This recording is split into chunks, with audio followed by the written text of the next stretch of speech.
And gentlemen, the workshop is now convened. It is 5 p.m. on Tuesday, June 9th, 2026. A quorum of the board is present in the boardroom in accordance with Texas Open Meetings Act, Texas Government Code, Chapter 551. They are Frost Prelo, Luis Galindo, Courtney Lewis, Rosa Maria Verdeja, Tennessee Walker, Lori George, and Jay Stiegel. At the present time, Mr. Adier is not in attendance. I'll recognize him when he shows up. We expect him. Ask that you please silence your cell phones. We'll begin by singing our national anthem, and Joshua Raga from Western Hills High School will sing our national anthem today.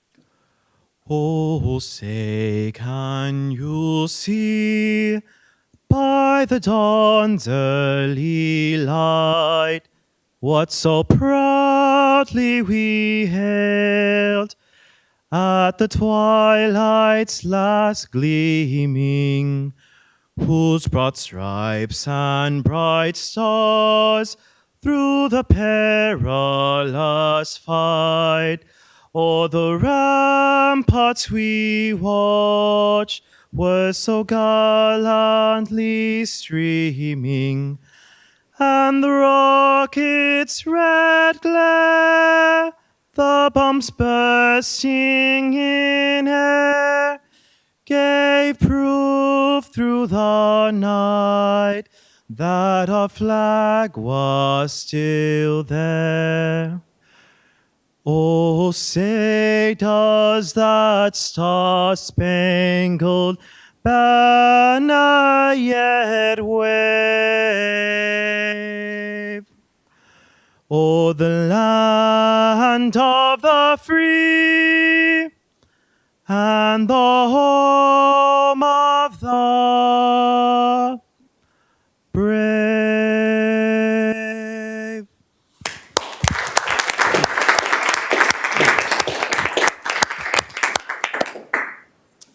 Please join me in Pledge of Allegiance to the flag of the United States of America. I pledge allegiance to the flag of the United States of America and to the republic for which it stands, one nation, under God, indivisible, with liberty and justice for all. Join me in the Texas.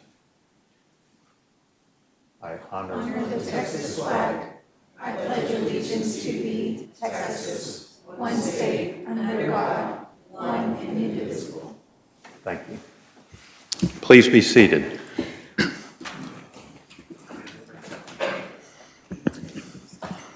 Before we begin public comment, I'd like to briefly explain the purpose of tonight's meeting. It's not a regular meeting. Once again, it's a special meeting.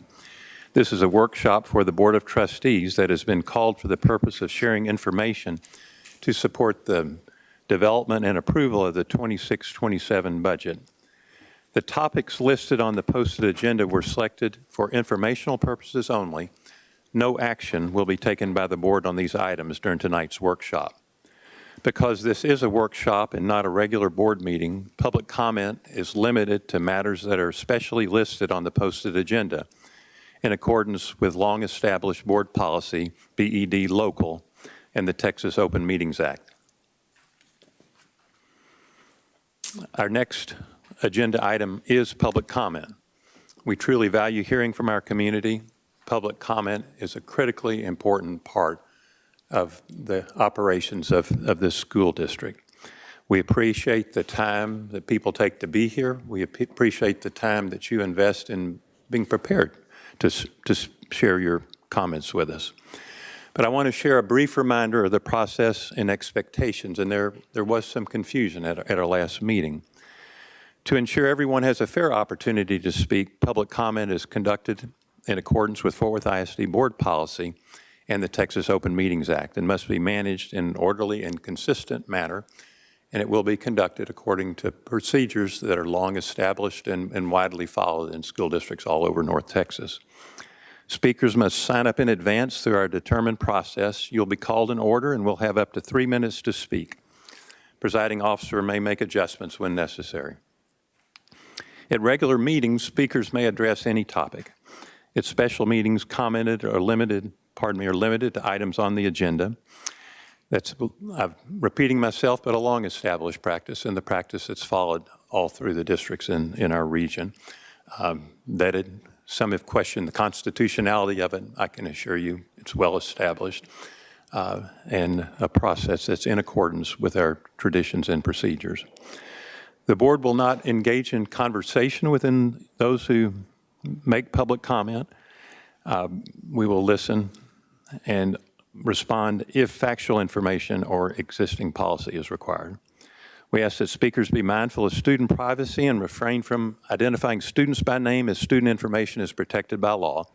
However, a parent or guardian may identify his or her own child if they choose.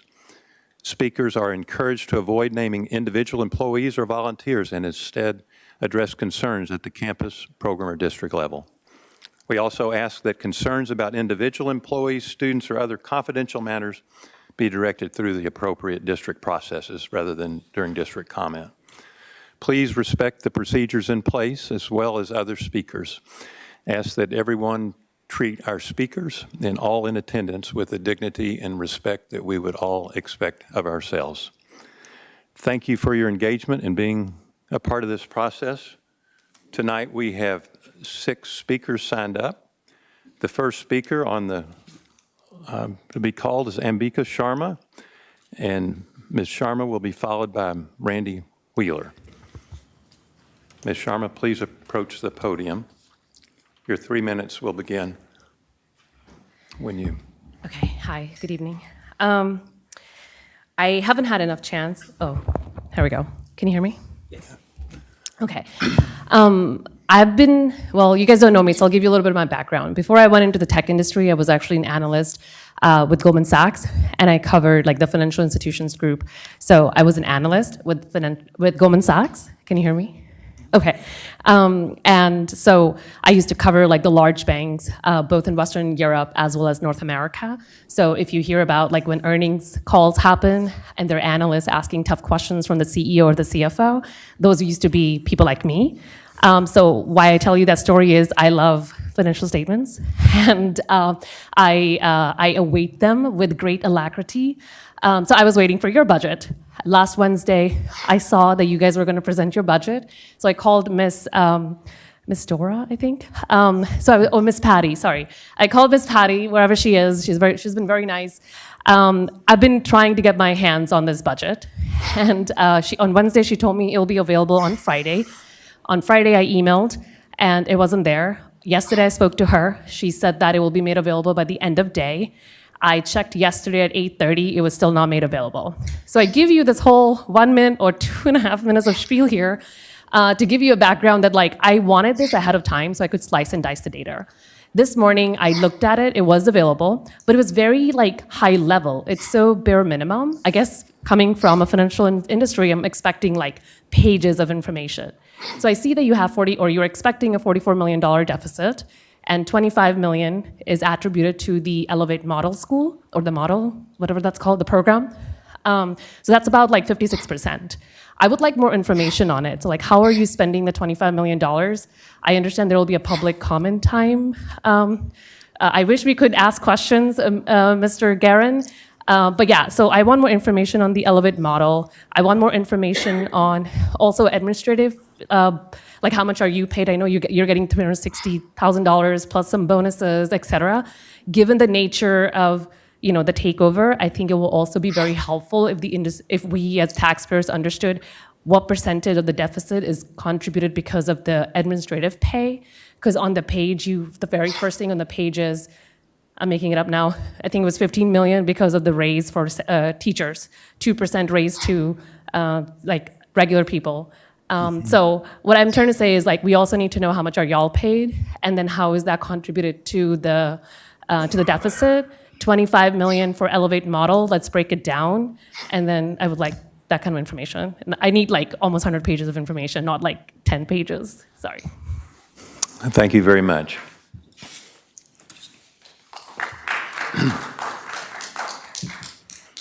Next speaker is Randy Wheeler.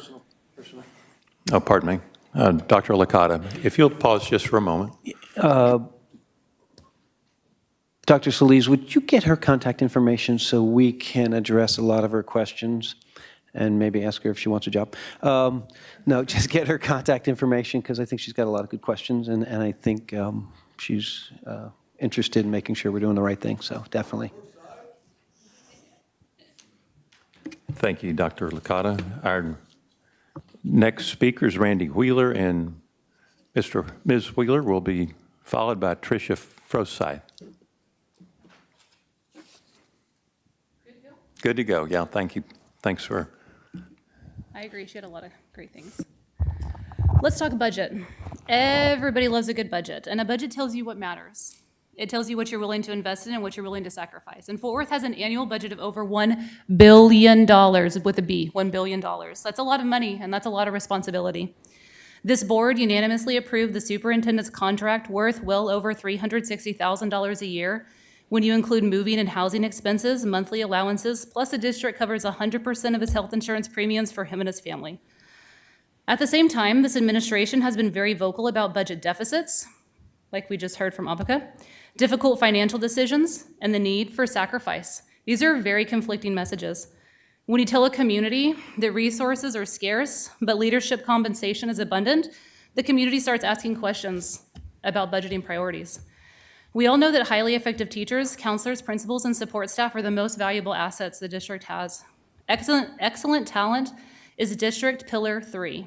And when you lose highly effective employees, it costs more than salary. It costs recruitment expenses, training time, institutional knowledge, relationships, stability, and continuity for students. But most importantly, it costs trust. And the trust is the deficit that no one's talking about. You have inherited schools that are already facing challenges, yet in a remarkably short period of time, you have managed to create something even more expensive to repair, a crisis of confidence. Educators do not trust they're going to be supportive. Parents don't trust that they will be heard, and communities do not trust the decisions will be made with them rather than to them. Every time experienced educators leave, are investigated or removed, every time a decision is driven by radical politics instead of positive student outcomes, every time concerns are dismissed rather than addressed, that trust account gets smaller. And unlike money, trust cannot be restored with a budget amendment. One day, the state intervention will end and the Board of Managers will no longer sit on this dais. One day, the people of Fort Worth will begin to rebuild. And when that day comes, the community will remember. While budgets are moral documents, they reveal what you guys value. And I need you to consider not only the financial deficits facing Fort Worth ISD, but the trust deficits that you continue to deepen. Because financial deficits can be solved with dollars, but the trust deficits will take years to repair. And I need you to think back the last time you sat in those chairs to when AJ was here, and AJ reminded you of your job. Your job is to represent the vision and values of this community. And the community has been very clear. I need you to ask yourself, have you been listening? Thank you, Ms. Wheeler. Our next speaker is Tricia Forsyth, and Tricia Forsyth will be followed by Sabrina Ball. I'm sorry to interrupt. I need to step out for a family childcare issue. I will listen online to the recorded session.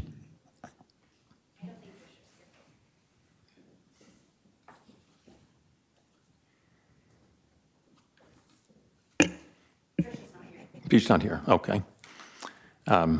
Sabrina Ball, who will be followed by E.J. Carrion. My biggest problem with this budget tonight is the $25 million budgeted for the Elevate model. That number is astounding. I don't see a breakdown of it, and I'm pretty sure it's free to demean educators. It is fiscally irresponsible to implement a model that has no real data to support it, a model that is driving away highly qualified educators, a model I believe does real harm to students.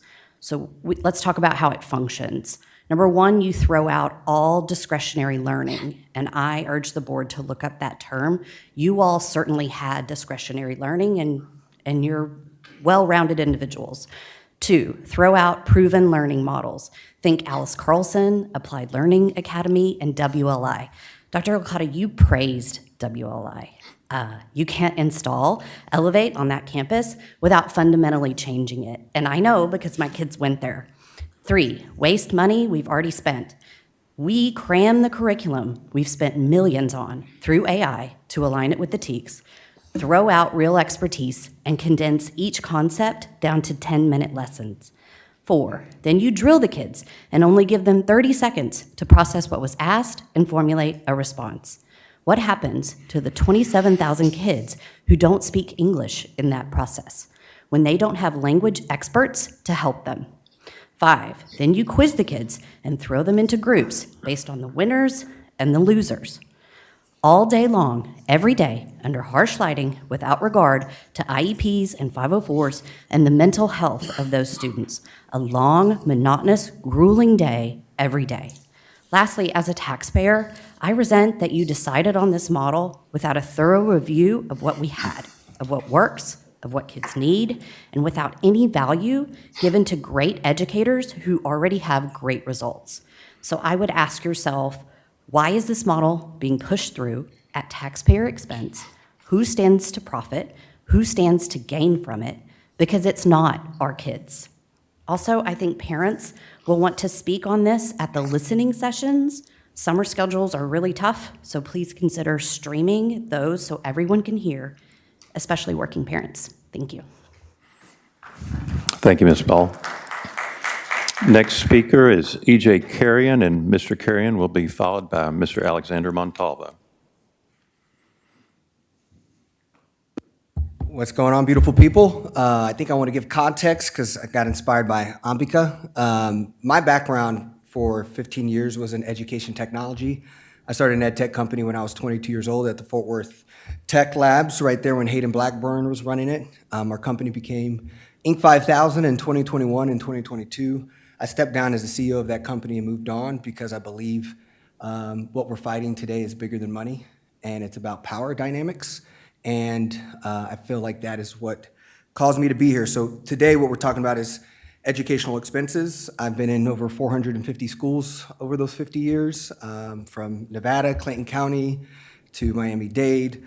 And the thing about the Elevate model that concerns me about the $25 million, just perspective, I mean, you could give every kid unlimited tutoring, counseling, anywhere, anytime for 10%, maybe 20% of that cost of the Elevate.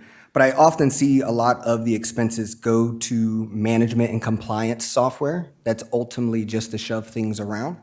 And so this idea of elevated curriculum, elevated training, really what we need is more frontline work, and that is things that are directly to students, that is 360, that is family forward. And Elevate is really, I feel, mostly about you guys making sure you get your stamp from the boss, Governor Abbott, and it allows you to do that. I would also be careful just making sure what Elevate has funded, who it's funded. We just had in the county commissioner, Rakana Security, just really made a big thing at the commissioner's court for we wasting $1 million on them getting us officers, which they didn't get us, and we did that with no contract. So I also just think making the Elevate partnership contract available. And then most importantly also is just like M&A activity, like what's the merger and acquisition process of Elevate? Where has it been? How much money does it have behind it? Who is on it? If you know anything about education like you guys do, everything is on a free fall. So what's happening to this type of organization long term with that ability? And I think that's also what's very unfortunate. I think the ed tech space could be a lot beautiful and better if it was ran by community, but unfortunately about 5 private equity firms run ed tech. So I also just think us being aware of where that is on its life cycle is important too. You see this happening all the time, from the high dosage tutoring process that happened with paper. They raised $100 million, now they don't exist. You're seeing that with school links. This happens to everybody who doesn't actually build real product and just provide you vaporware at $25 million. Thank you, Mr. Carrion. Our final speaker is Alexander Montalvo.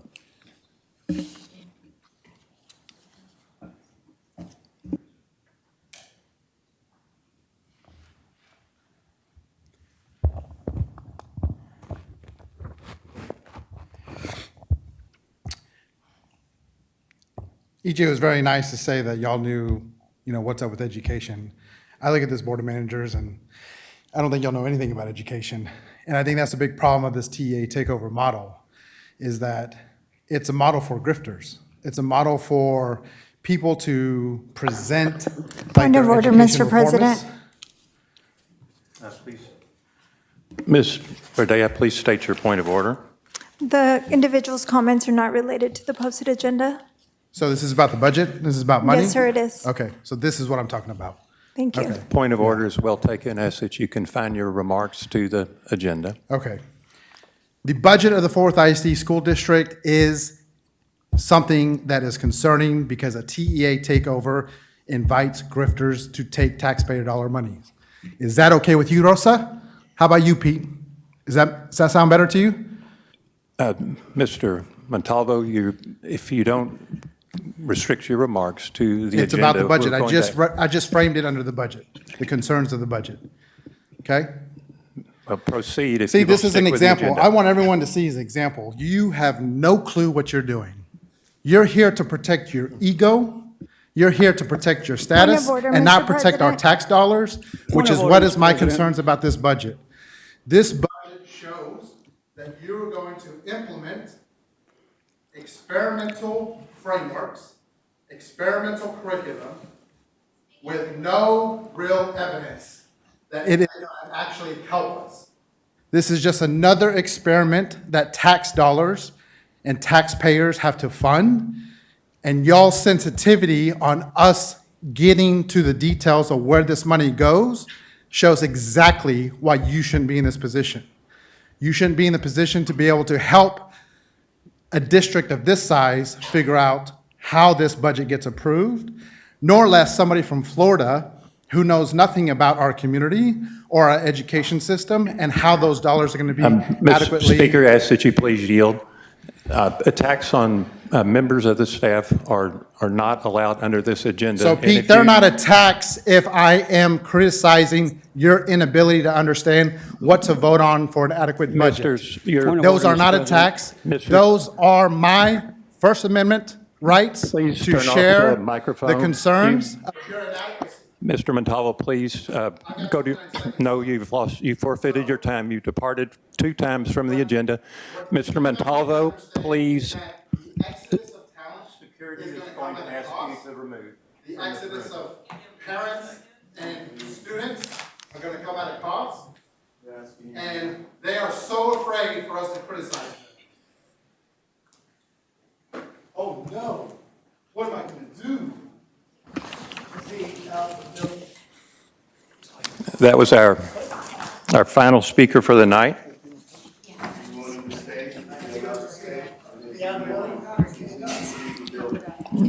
He can remain if he will not disturb the proceedings.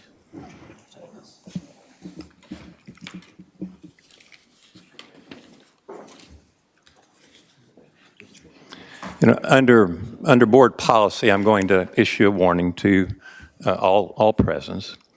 If we do have disruptive behavior, I'm going to ask that security address that, and if people who are unwilling to comport themselves in a way that is able to support the proceedings of this hearing tonight, I'm going to ask them to leave the premises.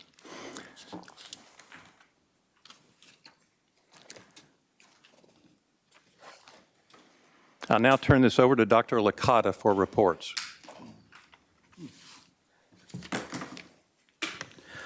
Well, good afternoon, everyone. I first want to start with just showing my admiration for Joshua Raga.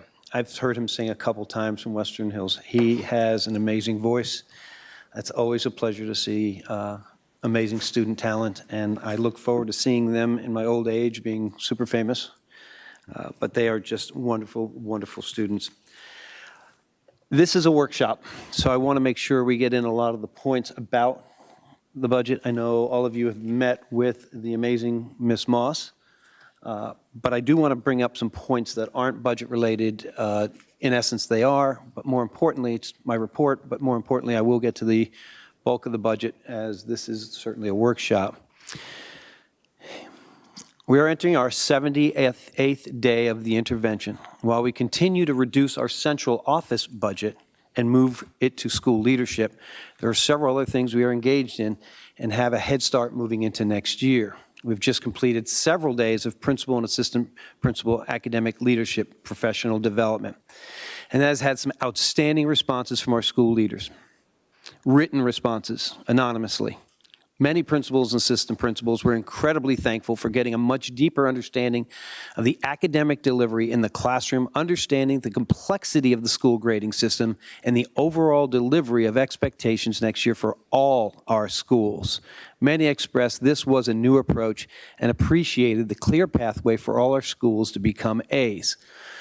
We opened with and remain constant that this is the entire team of principals, assistant principals, and district admin that are supporting side by side for next year's success. It was emphasized that teachers are to be fully supported, and principals will be guided as well, as this is our team. As the state starts delivering our scores from this year, and they're not official, I want to give some early insights and reminder that this is raw data. It is not official for school grades. So, sir, you can't write about it yet.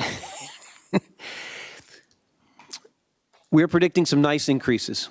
In some areas, especially in algebra, we have some nice gains, and schools overall had some great movement to the positive. Again, I want to remind everyone that we have only been here for a couple of months, and certainly the credit goes to the folks that were here and are still here. However, we are predicting an additional 14 schools that have dropped significantly and would qualify for Elevate status. Given the timing of the data, we are not in a position to reconstitute all those schools, and it would significantly hit the budget for next year. As we know, we start teachers out at a very high rate of pay in those schools, where the bulk of the money for our Elevate program goes. We have a plan in place to fully support those schools and have designated them into a category that is similar to Elevate, called Focus. Finally, regarding the budget presentation today, we are still reducing our budget expenses as of about 20 minutes ago as we continue for next year, and we will continue over the next few weeks because we are hoping to bring budget amendments to reduce our deficit that we had when we arrived. The budget is all about putting student outcomes, pillar number one, as the driver in our budget priorities. We have cleaned out this building from a lot of excess and open positions that we did not feel were supporting schools and moved them to the Elevate model and into the schools. We continue to put in new systems and processes that will reduce our expenditures while maximizing efficiencies. The past allocations to schools and departments have not kept up with the lower student enrollment and purchased programs that are aimed at reducing outdated staffing needs. We have reduced the number of products we are buying. We will potentially have a loss of $25 million in FTE because of loss of students, much like every large district around the country. In this budget is one of the largest, I'll repeat this, what is in this budget is one of the largest percentage increases to the classroom teacher salary schedule in the entire state. Let me repeat that one more time. In this budget is one of the largest percentage increase to the classroom teacher salary schedule in the area and the entire state. One of the largest. This emphasizes our focus on the classroom teacher of record and how important that teacher is when impacting student learning. What is also in the budget is a 2% increase for all other staff members from principal and below. Nobody above those status or that level will receive a 2% raise. That will remain flat. 2% is consistent with other districts in the area, and as you can see, our budget is being stretched as we wish it could be more. Also included is the focus on significant increases to the staff of our Elevate campuses and strategic initiatives to back up teachers on those campuses instead of substitutes, having additional teachers on those campuses instead of substitutes. Excuse me. We are also taking out the operational responsibilities from the principals so they can focus on being instructional leaders. My first day here, I reminded principals they should be the best instructional leader on their campus. It is a lot of pressure, but the principal is the chair that has the biggest impact on student achievement on campuses. Now they can spend more time as an instructional leader and spend more time in the classroom supporting their teachers. As we go through this, I want to thank the amazing Mrs. Moss, who's hiding behind that pillar over there. We see you. Our Chief Financial Officer. She has been tireless. She has been awesome. Our departments have cut back considerably, even up to today. I think we cut another $7 million out of the building and out of certain programs today, and we will continue to do so. As a reminder, we inherited a very significant budget deficit because we were losing students and not reducing the amount of employees, while we still maintained being the worst large urban performing district in the entire state. Over budget and not teaching children. This budget reflects the exact opposite. So, thank you, and I'm going to turn it over to Mrs. Moss. Can I have one question for Dr. Licata? Can you talk a little bit about the Elevate model and the results that similar models have shown in other areas? Absolutely. The Elevate model is not unique to one city. It's similar, it's called different names that I was very successful in Palm Beach as well as Broward, both moving to A's, not having any F's and D's and very few C's. But it's also been used around the state. And at this time, Dr. Solis, if you could give a quick minute or two factoids about how the Elevate model has been proven to increase student achievement. Absolutely. Good evening, Board of Managers, Superintendent, thank you for the opportunity.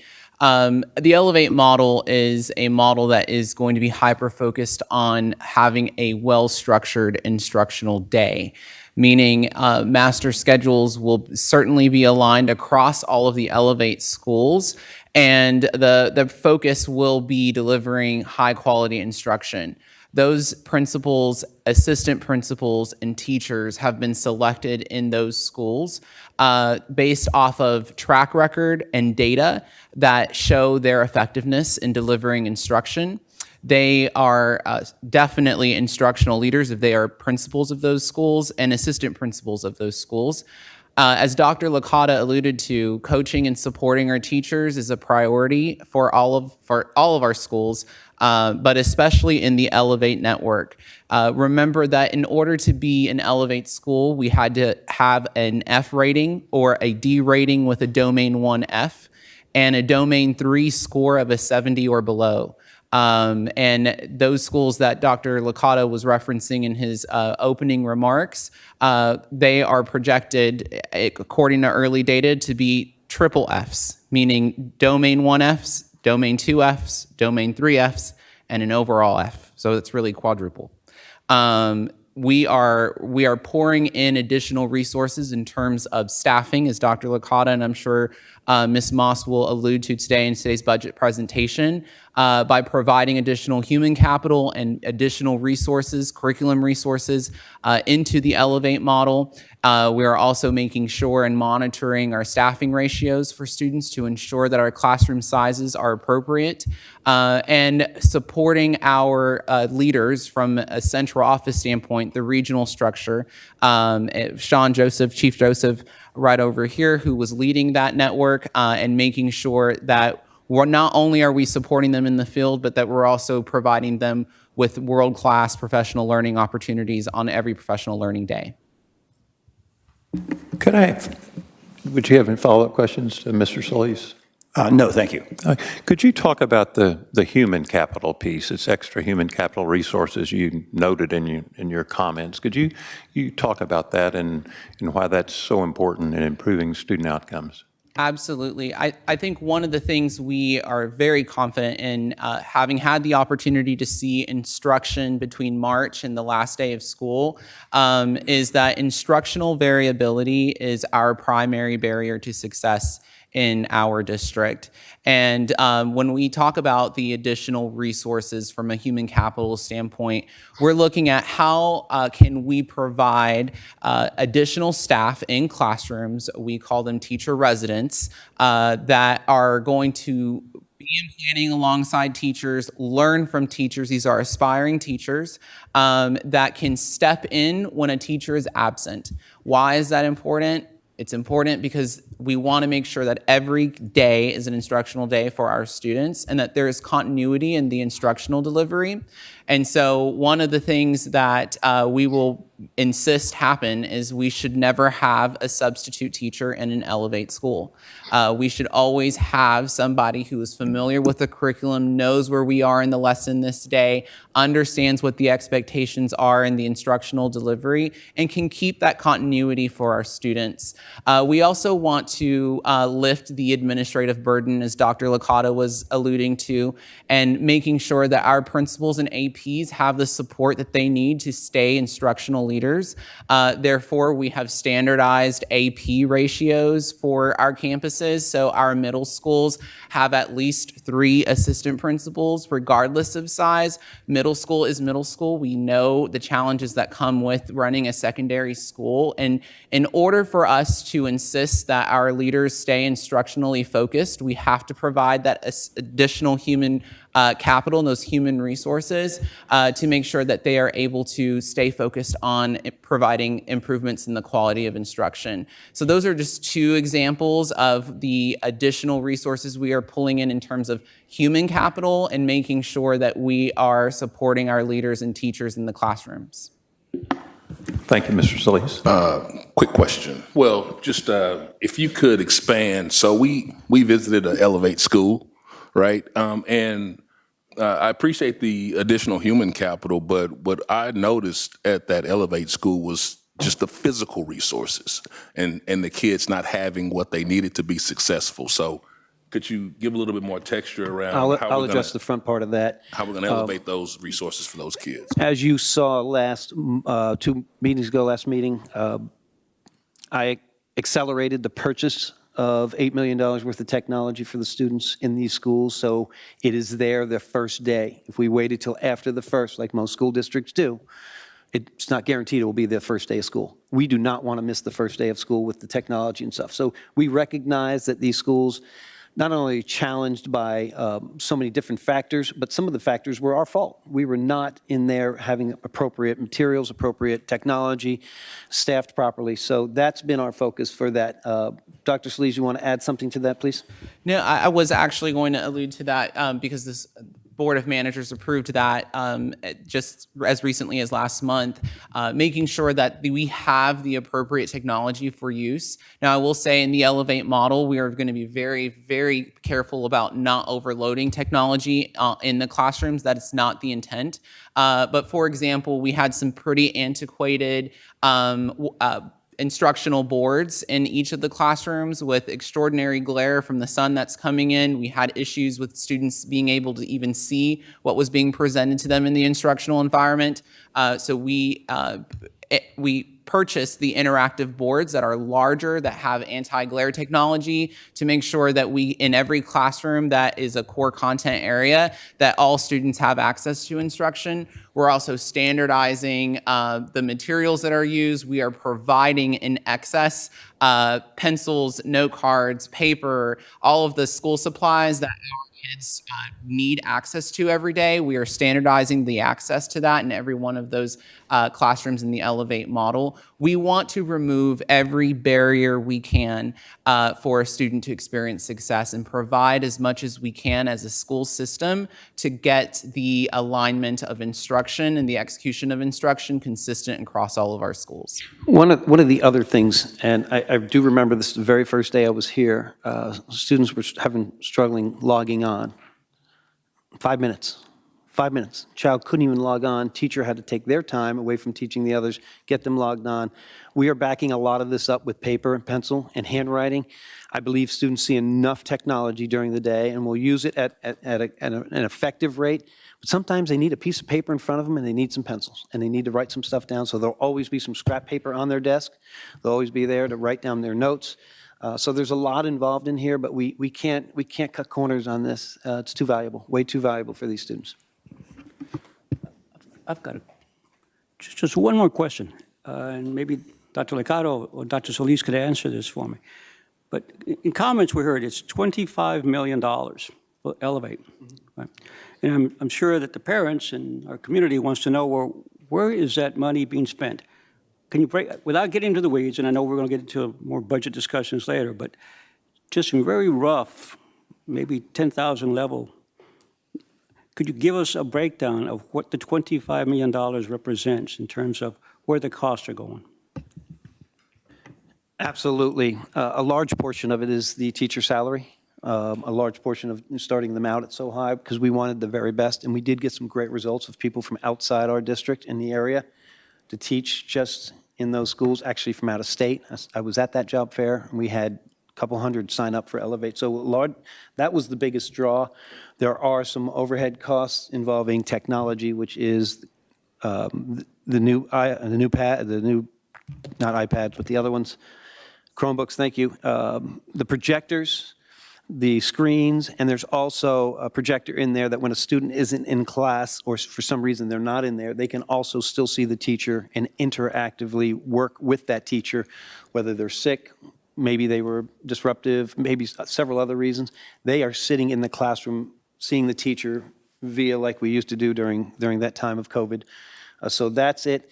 And obviously, and it's in the budget, we also padded all the schools with a smaller portfolio for our principal leaders because they can't have a portfolio of 15. I'm coming from a place where we had portfolios of 13 to 15 per my instructional soups.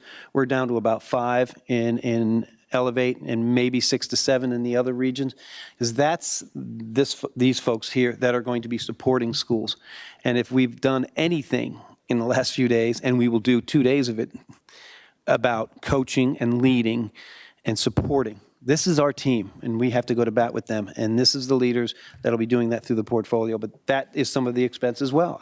There's no hiding it. We need more leadership to help with the principals. So, but the bulk of it is teacher salary, if I'm not mistaken. Correct? Okay.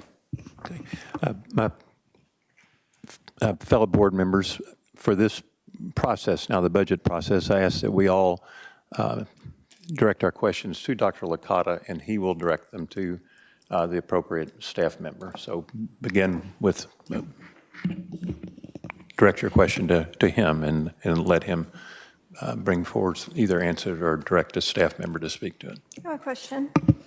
Dr. Licata, you mentioned about the 5% increase in teacher salaries across the district, as well as the 2% increase for all non-teachers.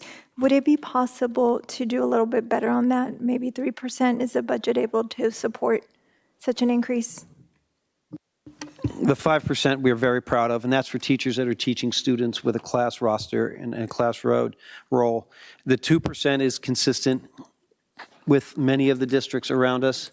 I will commit to looking for an additional couple $1 million if we can, because I believe every percentage for every employee outside of that is about $2.5 million, correct? Mrs. Moth? It's $4 million for the 2%, but every percent after that is about $2 million? Yeah. Okay. So we will look at that and try and increase it as well. We value everybody, and we know that 2% just barely covers the cost of living increase, and gas prices are out of control. So I appreciate that, and I think we will all make a concerted effort to try and increase it a little bit without going into our fund balance, because that's our biggest fear right now. And you'll see one slide that'll scare the bejesus out of you. Thank you so much. I appreciate you considering that. I've just had a clarification. Did I hear Dr. Solis correctly that and I forget the phrase, the teacher, support teacher, resident, teacher and resident, they're people who want to be future teachers? Yes, they're just this close to it. Okay. And we don't let them go. And we're hopefully, unfortunately, they wouldn't qualify for the ACE model because they're new teachers. And we would like to extract that free money from the state for ACE teachers, but they require at least 2 years of successful teaching. But we would definitely find a place for them. We're not going to let them go. That is, I mean, just former teacher, that's very exciting, just to have that opportunity to be in the classroom and have a substantial period of like practicum work is huge, and you're building your future workforce, which is great.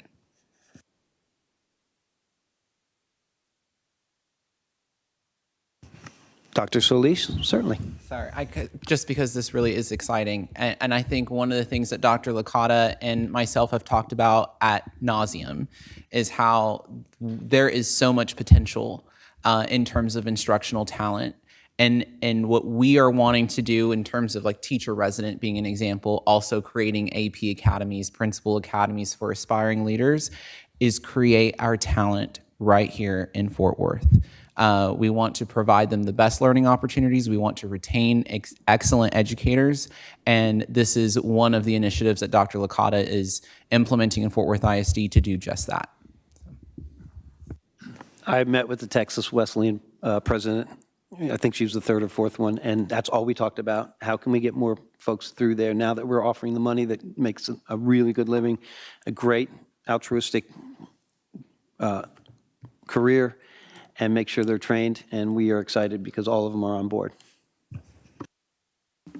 Okay. Now, Dr. Licata, turn it over to you to introduce the Chief Financial Officer. Yes, this Mrs. Moss is just a special person, and we are very fortunate to have her here in this district. She is just this quiet, calm, as referred to, above the water. She's a duck, she's definitely a duck. But underneath that water, those legs are moving as fast as they can to get her swimming. But she is an amazing person, and we're very fortunate to have her here. Thank you, Dr. Licata. Good evening, President Guerin, Board of Managers. So tonight, I'm going to bring to you a brief presentation. It's not really a budget workshop setting. That's why you'll see the high-level data that we present to you tonight.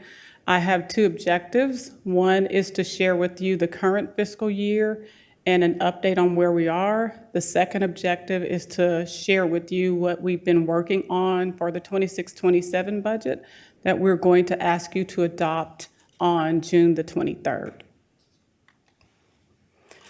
So we start with the pillars of excellence that has been mentioned tonight a couple of times. Our role in the budgeting process and finance is to try to look at what Dr. Licata has brought to the district and compare that with the budget and make sure that we're building a budget that is on the foundation of these 5 pillars.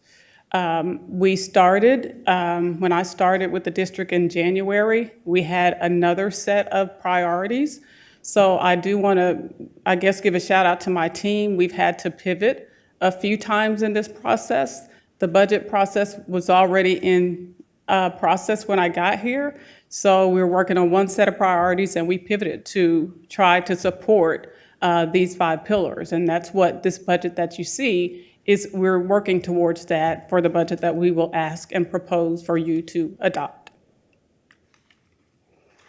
So I want to start with 25-26. So this is going to be the fiscal year that was adopted, the budget that was adopted by the elected board members on July 1st in June for the July fiscal year, July 1, 2025 through June 30th, 2026. And I just have a couple of slides to share with you about that budget. On this table in column 1, you'll see the adopted budget. We adopted at revenue at $826 million with expenditures of $869, creating a deficiency of $43.6 million, which we've been talking about trying to reduce for this year. In column 2 is the revision. This budget was amended by the board in February of this year as of January 31st. The difference you see in the revenue, the increase from the adopted budget to the revised budget, and the increase in the expenditures from the adopted to the revised, is the TRA allotment. So based on our 89th legislature, there was a TRA allotment for teachers. When we adopted the budget, it was not included in there. And so about 30 million or more was actually added when we amended the budget for 25-26. When you look at what we're forecasting, I don't know if you can see that small print there, but it says projections are subject to change. As of right now, this is what we're thinking we may land at the end of June. We still have some expenditures. We still have things to purchase. We still have salaries to pay, payroll to process. So we're not there yet, but our best estimate at this time is that we will land at 12.6. And I will tell you that we are being a little conservative there. We really think that that deficit will be reduced. And you'll see on the next slide how we got to that 12.6. So I want to start on the left-hand side where you see the $43.6 million adopted deficit. Again, the revenue is 826 in millions. Of course, the expenditures were 894, resulting in what I like to call a budget gap of 68.6. Knowing what that budget gap was, we used at the time, they used what we call a vacancy factor. We know that there are going to be certain positions that are not filled during the year. We know that there are going to be positions that start later in the year, and all of that will add up to payroll, what we call payroll savings. And so I have those notes for you there. So once you take the budget gap of 68.6 and reduce it by that vacancy factor of 25 million, which is what they use, that's how you get to the 43.6. On the right side of the slide, I want to share with you where we started with the budget gap, and we have now realized that vacancy factor. We know that we have at least $25 million in payroll savings. So we're back level to the adopted deficit of 43.6. During the year, we've had revenue adjustments, we've had expenditure adjustments, and we've had additional payroll savings that we are forecasting out through June the 30th. And again, as mentioned earlier, we actually purchased technology so that we could start up on the first day of school with what our students needed. And that all nets out to the 12.6 deficit that we are seeing now. Again, that number is subject to change, and we hope that it continues to go down. So now I'm going to pivot to the next fiscal year and kind of share out with you what we're proposing for you, or what the superintendent is proposing for the next year's budget. This budget will be effective July 1, 2026 and go through June 30th of 2027. So I want to start with the first, with the assumptions that we use in building this budget. Those first 7 line items are going to be what we look at when we try to determine what the revenue for next year is going to be.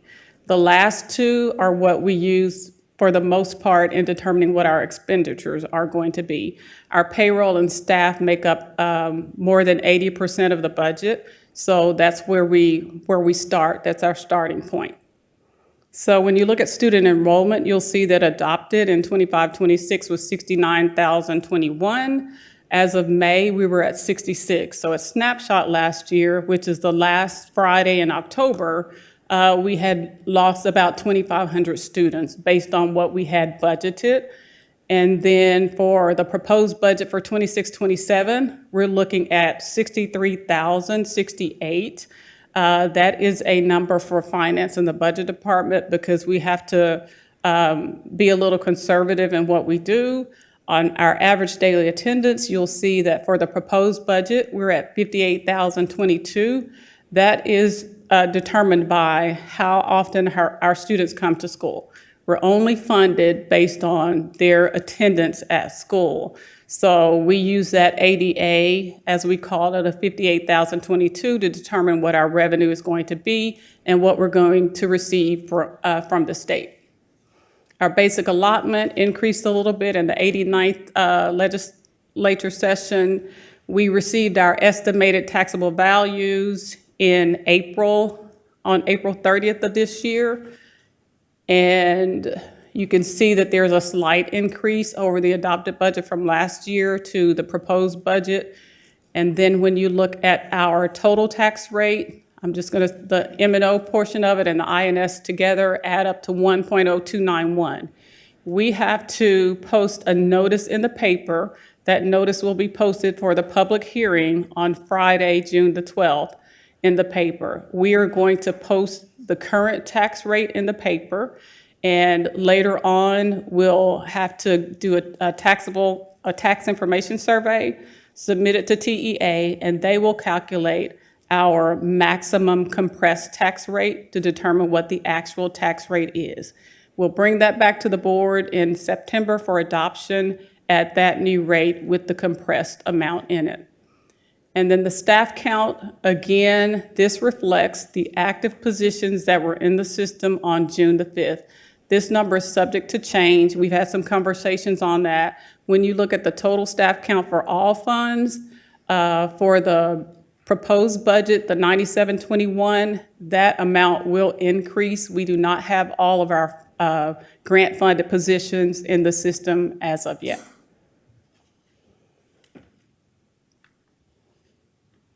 So the proposed budget summary, this is again high level. I'm sorry, Dr. Licata. I want to cover the attendance thing real quick. We are paid by the amount of time the kids attend school at a certain time of the day. One of the things that we are very, very thankful for, and I met with the CFO of Trinity, they provide free bus service for our entire population. As long as they do an application, they get it on their, and the contract will be brought to you hopefully the 23rd, but definitely the 21st of next month because it expires July 30th. They give us free travel for our students, not just to and from school, but if they have a job, they want to go downtown for on the weekend, whatever it would be, and they do it for free. They do not charge back to us. It's all free. We do not write a check to them, none of that. But most importantly, without them, we had 72,000 rides, was it 72,000 rides last year by our students. And it was not pushed as hard as it could be. So we want to push that even more. But think about how many times they got to school because the bus was there to take them. And it's a lot of our choice students. Like I met with Young Women's Leadership Academy today, and she said, the principal there who's doing an amazing job, she indicated that that bus service is very, very important. And as we look to maybe potentially moving that campus for a bigger expansion of it, that bus service has got to be there and nearby. So shout out to Trinity. Thank you guys so much. And I think the mayor had something to do with that before we arrived. It's not us, but she helped start that up. So I sent her a text yesterday and thanked her. But thank you out there, Mayor, for doing that for us, for our kids. That was for our kids, and we don't pay for that.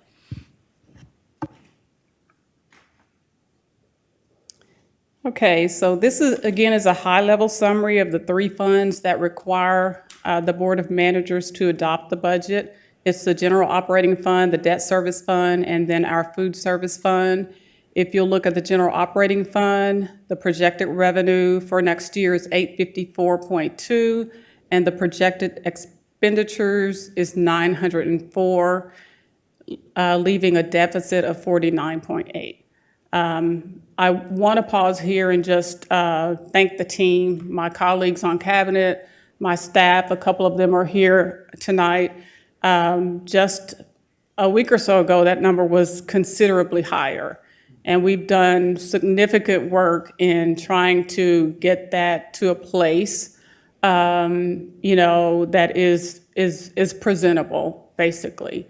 There is still a lot of work to do. As Dr. Licata said, we are still working hard. As late as today, I've had, items brought to my office to say that here are some more reductions that we can make. And again, I go back to the pillars. When we reduce that, it is money that we're using and spending on our students to help us get to where we need to be. The Debt Service Fund and the Food Service Fund are balanced budgets. And I'll share more information on what the deficit looks like. First, I want to talk about what that deficit does to our fund balance. And on this table, the table on the left, I'm going to start at the bottom with the 24-25 audited fiscal year. We had $854 million in expenditures for that year. And we had an unassigned fund balance of $284 million, which was 33% of our expenditures and 4 months in operating. Move to current year, 25-26. We're estimating where we think we're going to land, with that being a $12.6 million deficit and expenditures of $878 million. Our unassigned fund balance is going to drop to 271, or 31% of expenditures, and 3.7 months of operating expenditures. Then when we look at 26-27, the budget we're proposing that has the $49.8 million deficit in it, that creates a $904 million in expenditures, unassigned at 223 and 25% of our expenditures, and 3 months of operating expenditures. So I want to stop there and refer to the first report. We talked about that a little bit, where we are required to, there's an indicator on the first report that says in a 3-year period, you should not reduce your fund balance by more than 25%. With this deficit, we're getting really close to that indicator and not passing that indicator. So that's where I put the little warning sign in for us, so that we know that we have work to do still to get that deficit and to right size our budget so that we don't get to that point.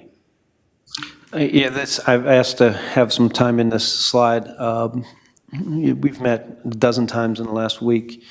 That yellow warning sign is very important. We are still spending more money than we get in, which is not a good place to be. I think that's common math.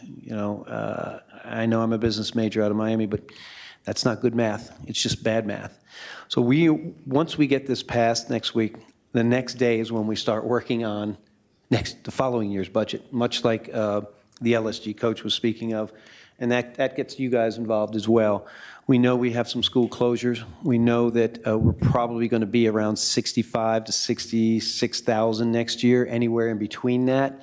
That's about a $20 to $25 million drop in income. We have a lot of schools. We have a lot of schools with small numbers of students in them. We have a lot of capital repairs. I know Kelly, Mr. Spencer has been doing an amazing job trying to keep everything going, and we appreciate that. But this is just the beginning. We are going to, as soon as we're done next week, we have to start working on cutting some more at the end of the year and looking how we can combine our resources to where we're not spending money on kids we don't have. And that's what we're doing right now. We're spending a lot of money on kids we don't have. Let's take care of the ones we do have, and we'll go from there. But we can't keep this, and we got to stop it, and we will. And we will, but I need all of your help to be involved in that, as it's going to be our project for next year, while still increasing student achievement. And so I won't go in detail on fiscal year 27 and 28 or 28, 29. Basically, I wanted to illustrate to you what that would be if we continue to spend at the same rate that we're doing now, at the same percent of expenditures. You can see where the unassigned, and the chart on the right kind of shows you that, where our expenditures continue to increase, our fund balance is decreasing as well on there, and then the unassigned percentage is decreasing as well. So on a previous slide, we talked about the assumption slide, I believe it was, we talked about the tax rate comparison. So I want to make sure that the board is aware that the actual for 25-26, which is the 25 tax year, and the 26-27, which is the proposed tax that we're doing for next year's budget, they're going to be the same rate until we get that MCR rate in late July, early August. I also wanted to share with you the revenue comparison from the adopted budget of 25-26 to the proposed budget. We see that we are increasing just a hair. If you look at local revenue, our state revenue is decreasing, and so is our federal revenue. But overall, we see a slight decrease from the amended budget of 862 to the proposed budget of 854.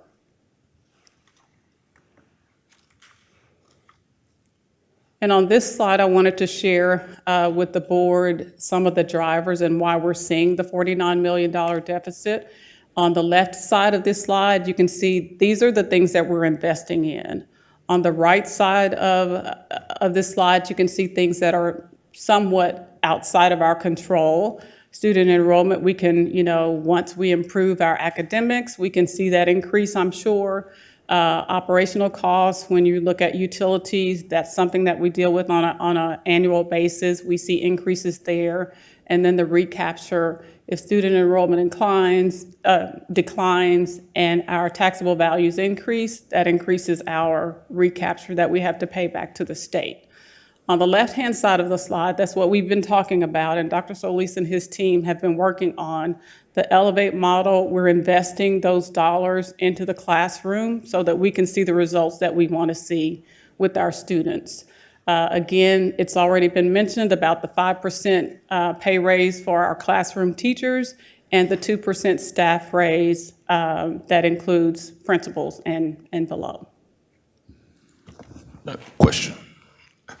We're workshopping, right? I can ask questions. Dr. Licata, I think the increase to teachers' pay is awesome, staff as well. What does that put us competitively, like with the districts that surround us, to make sure we're attracting quality folks for our kiddos? Based on the data as of this morning, and I looked this up feeling that this was an important piece, we are second in teacher salary scale in this area, only to Dallas. We're second for the classroom teachers, which is good. Is that what you asked? Yes. Yeah. So we needed to be competitive, and we are now competitive. We were about 7th or 8th, maybe 9th in this area when we were without that 5% to the teachers of the classroom. So that was something I saw right away, that in order to be competitive, we had to get our teachers paid right and get them here. So we're right behind Dallas. They got a little head start, but we're working on it. We're working on it. Good. Follow-up question. And so, again, pay is one thing. You know, what are we doing? You and your team as a district, what are you doing to attract them other than pay, right? So there are other things that matter, right? So what are those things, and how are you guys doing? I think you hit a really good point. When people are happy where they are, they'll drive a little farther when they're working for a boss they love. One of the things that we wanted to make sure of, and we will, contrary to what some people say or you're hearing out there, just bad information, is when we see something going on in a classroom that's not great for kids, we're not coming after the teacher. That's leadership. That's them. That's us. That's who we work on. We want to make sure when teachers walk in the classroom, they have all the equipment, everything they need, and when they walk in, they feel as though they're in partnership with the administration to make sure the teachers are learning. With more administration, you also have a better environment for student learning. Sometimes, especially in middle school, students tend to be a little active or energetic, shall we say. That also reduces that, and I think you saw some of that, what we were doing. So we want to make sure they're in a safe environment, and we'll talk about that coming up. I have some things I do want to talk to you in private because it's school safety, and we don't talk that publicly. We want to make sure teachers feel like they're a partner with us. We want to make sure they're compensated, but most importantly, they have all the tools in front of them that make them successful. I had a quick question, or I thought I read recently, and if I'm bringing this out of left field and you're not prepared, you can just get back to me later. I read in the employee weekly newsletter that teachers are now, with young children, can you talk on this? Yes, this is something that I was enjoyed as an administrator in South Florida for many, many years. We know that the cost of daycare is incredibly expensive. We also know that people aren't going to school, kids aren't going to school for being teachers, but we want to encourage them to be in our Teachers Academy where they can acquire licensure for daycare workers, but also have our teachers and staff bring students, their children, to the campus at a significantly reduced cost. So, you know, I heard once a couple years ago, and I think it still holds true today, it was cheaper for a teacher to stay home than pay the massive daycare cost. Now they're with their child. It's not free. We don't lose money on it, but we're getting a couple things here. We're getting folks that want to be teachers, seeing what it's like and really getting involved, and we're also getting the teachers who have families, the young men and women who want to see their kids and can afford to teach while still getting a pretty discount. Dr. Kushner, did I capture everything there? Because you are leading that project. We have 3 pilots coming out next year already. Thank you, Rainwater, correct? Sorry, strike that from the record. We look like we're going to be able to have a fine support from someone because this is key, but we do want to go ahead and Thank you for the expand weather this report, to all Dr. our Licata. schools. Yeah, scratch that. No, that was a weather report. Appreciate that. Yeah, it's running down into the basement because apparently we're having basement issues again. So, so yes, that is something we want to expand at all our high schools, and that's for all the folks there. Wait, hold on. Go ahead, Dr. Kushner, what did I miss? Use your cafeteria voice, sir. So we are touring 3 high schools this week to determine if those campuses would be able to be outfitted for a start for August to highlight 3 pre-K3 programs to open additional seats because we have approximately 400 pre-K students that are on the waiting list that want to join one of our programs. So that would help with that process. But in addition, we just looked at our internal process that was in place in some of our internal procedures with how we assign pre-K seats. So we've opened up additional seats for pre-K that we're going to be announcing this week to those families to open additional seats that they were just waiting in limbo to see if they had a seat for pre-K3. So through our school choice office, we've opened approximately 225 more seats. Okay, I think, and that's kind of what I was alluding to or thinking about was the idea that this teacher can apply. Yes. I mean, they need to apply and you know, go through the process, but that their child could go to pre-K3 at their campus. So they could do that, or historically, there was a procedure in our current Fort Worth ISD policy that required them to live in the pyramid, and that was a barrier for our families. So we've looked at eliminating that as one of the requirements. Yep, that is a internal process, and he came to me 2 days ago, and I said, get rid of it. We need to make sure we're accessible. Now, keep in mind, our student teachers in there are teaching children to read at that time. It's not just daycare, it's teaching them to read. So when they get to third grade, that third grade teacher isn't scrambling trying to teach them to read. Right, early literacy is huge. Okay, I mean, that is a huge, as a parent or a teacher, that's a huge perk. That would draw me to this district.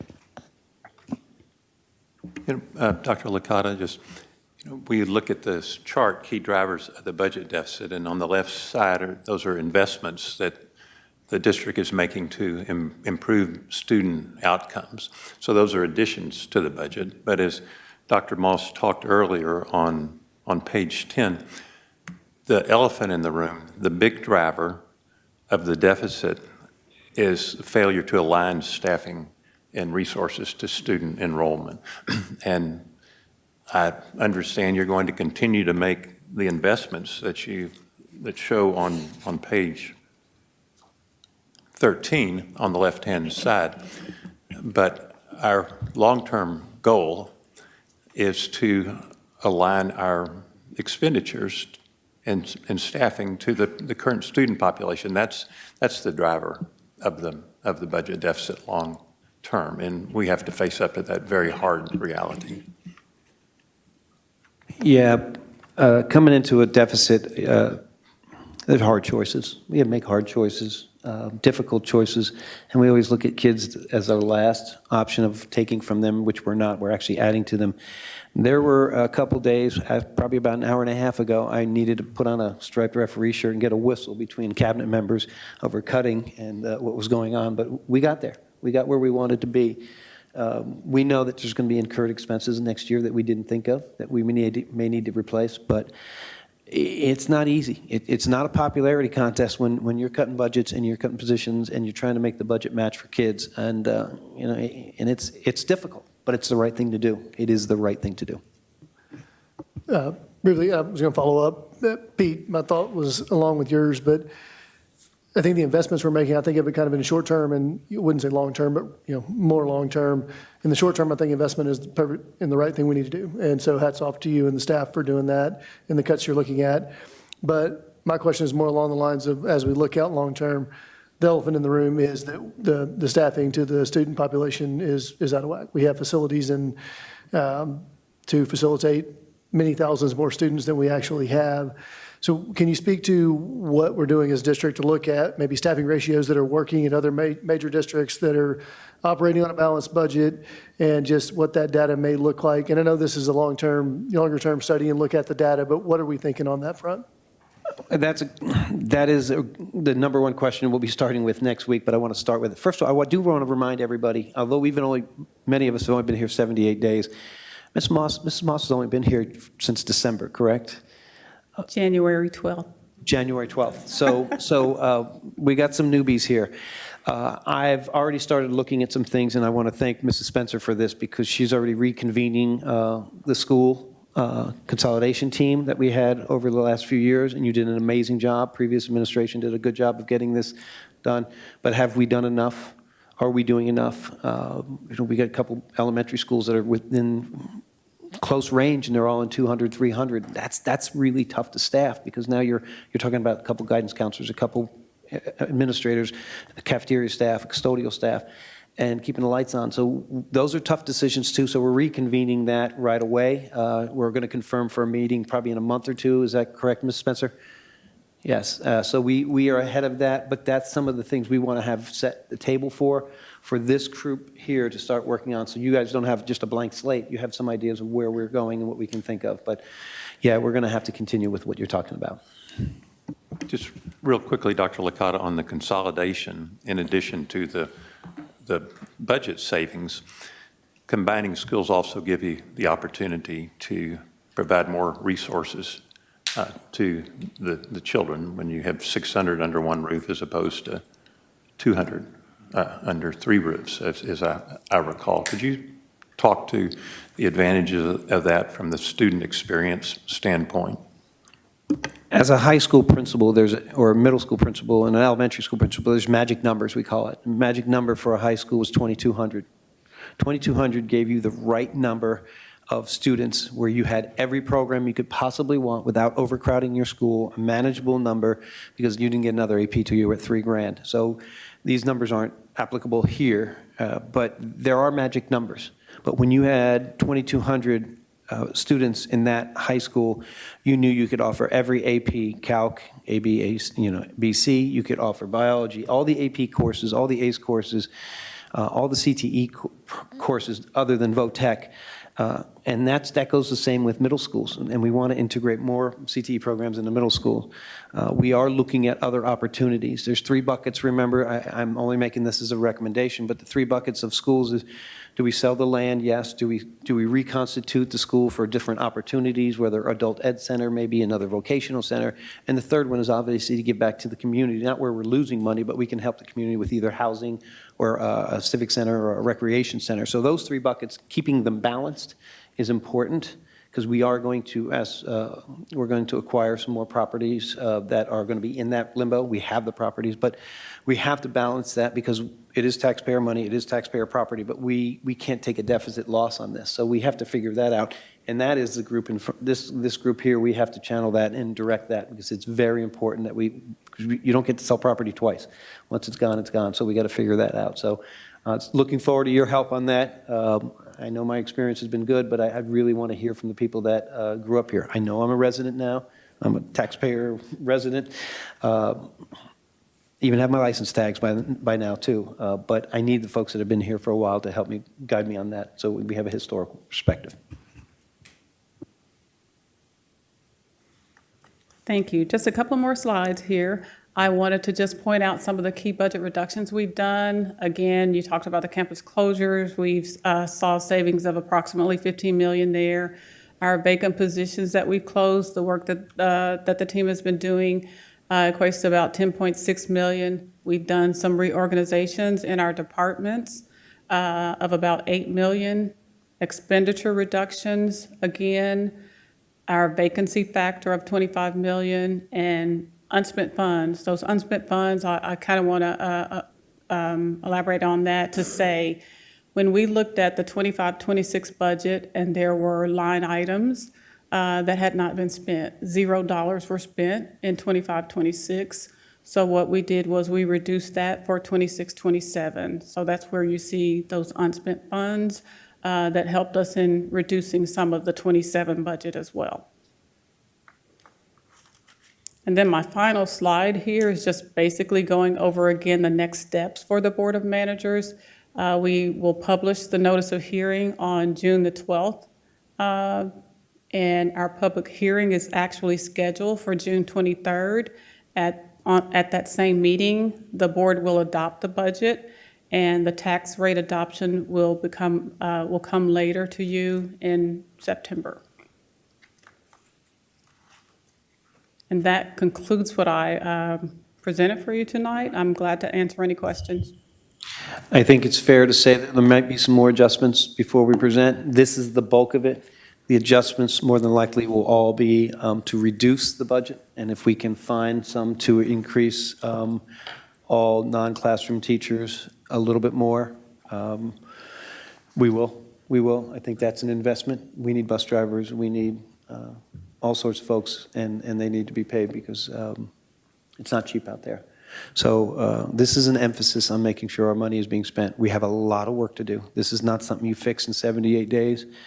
It takes time. It takes time to move children. You can't just make massive gains all the time, but you got to have systems and processes in place. And having these extra 3 months and going through some challenging times of making some big hard decisions, I wouldn't have it any other way right now because now we are set. Today we had a meeting that was just so far in advance of what most school districts are doing, and it was run by Dr. Kushner and Dr. Solis about the opening of schools. We have an entire spreadsheet, every department, cross-functional, looking at what every school needs, how many vacancies, what work orders are in there, everything from top to bottom, and went page by page for every school. We are way ahead of the game right now in what we're doing.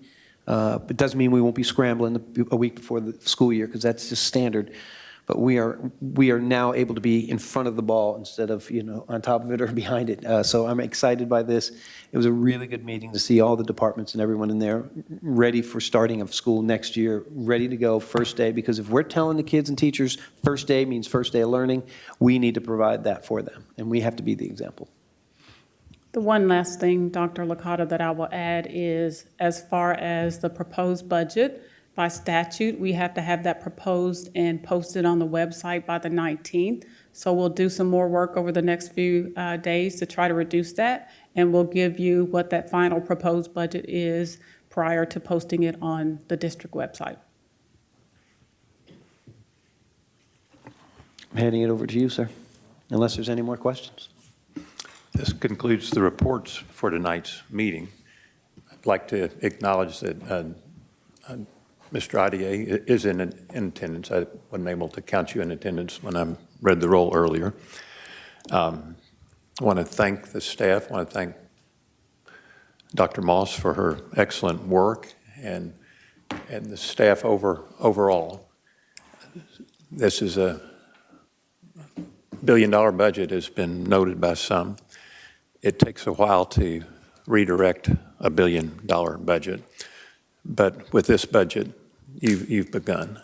You started aligning the budget. You've started aligning the incentives focused on student outcomes. And this is a very important first step, and it's a hard first step.